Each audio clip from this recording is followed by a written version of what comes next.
ज्ञानतिमिरान्धस्य ज्ञानञ्जनशलाकया चक्षुरुन्मीलितं येन तस्मै श्रीगुरुवे नमो। नमो विष्णुपादाय कृष्णपृष्ठाय भूतले श्रीमते महानामस्वामिनीते नमामि। वाञ्छाकल्पतरुभ्यश्च कृपा सिन्धुभ्येव च पतितानां पावनेभ्यो वैष्णवेभ्यो नमो नमो। गुरु कृपा हि केवलं गुरु कृपा हि केवलं गुरु कृपा हि केवलम्। ओम श्री परमात्मने नमः। ओम श्रीमद् भगवते श्रीगीताय नमो। नारायणं नमस्कृत्य नरं चैव नरोत्तमं देवीं सरस्वतीं व्यासं ततो जयमुदीरये। मूकं करोति वाचालं पङ्गुं लङ्घयते गिरिं यत्कृपातमहं वन्दे परमानन्दमाधवम्। ओम नमो भगवते वासुदेवाय।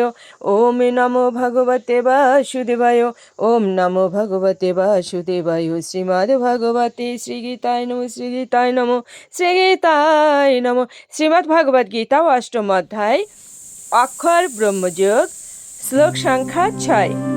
यम यम वायोपि स्मरन् भावमिते जुहोति अन्ते कलेवरं ताम तामेव यति कुन्तियो सदा तद भाव भावितः।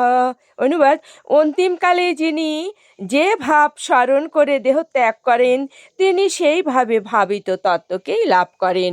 তাৎপর্য, মৃত্যু সংকটময় মুহূর্তে কিভাবে জীবের প্রকৃতির পরিবর্তন হয় সেই কথা এখানে ব্যাখ্যা করা হয়েছে।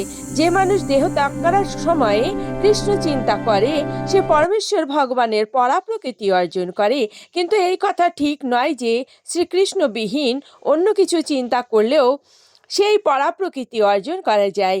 এই বিষয়টি আমাদের বিশেষ যত্ন সহকারে অনুধাবন করতে হবে। কিভাবে উপযুক্ত মনোভাবে আবিষ্ট হয়ে দেহ ত্যাগ করা যায়।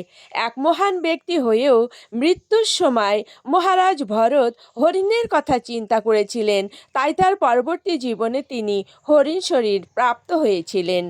হরিণ রূপে জন্মগ্রহণ করা সত্ত্বেও মহারাজ ভরত তার পূর্বজন্মের কথা স্মরণ করতে পেরেছিলেন, কিন্তু তাকে পশুর শরীর গ্রহণ করতে হয়েছিল।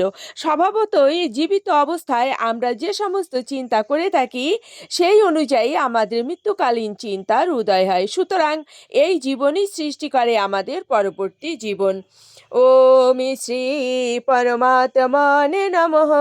ওম শ্রীমদ্ ভগবতে শ্রীগীতায় নমঃ।